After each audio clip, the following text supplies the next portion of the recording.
प्रहरी प्रशासनसम्म पुग्नुपर्ने यस्तो बाध्यता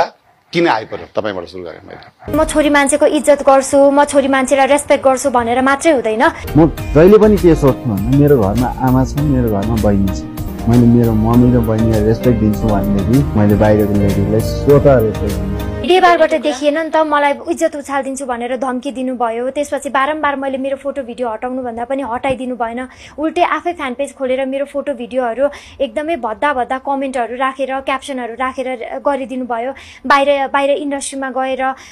हामी छोरी मान्छे अगाडि बढेको देख्न नसकेर होला सायद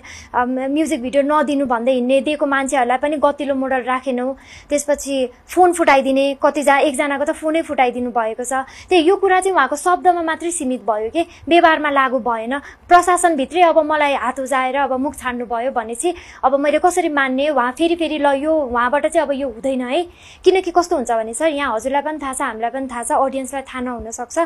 हामीले रोक्न सक्यो भने यो कुरा रोकिन्छ कि जस्तो यो त रेकर्डेड हो नि त मैले हजुरलाई अब आज इन्टरभ्यूमा आउँदा मलाई यो क्वेसन चाहिँ प्लिज है नसोध्नु भनेर मैले अगाडि नै भन्न सक्छु नि त हैन यो कुरा चाहिँ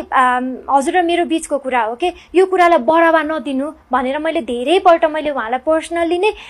भनिसके पछाडि उहाँको साइडबाट चाहिँ किन नरोकिने किन यस्तो चर्चामा रमाउने त यो चर्चाले गर्दा मलाई हानि पुगिरहेछ भनेर उहाँलाई थाहा दिँदै पनि रोक्ने कर्तव्य त उहाँको हो नि त हैन अब उहाँ छोरा मान्छे भएकै भरमा मेरो त केही पनि मलाई के असर पर्छ र भन्नुहुन्छ होला तर म छोरी मान्छे भएकै भरमा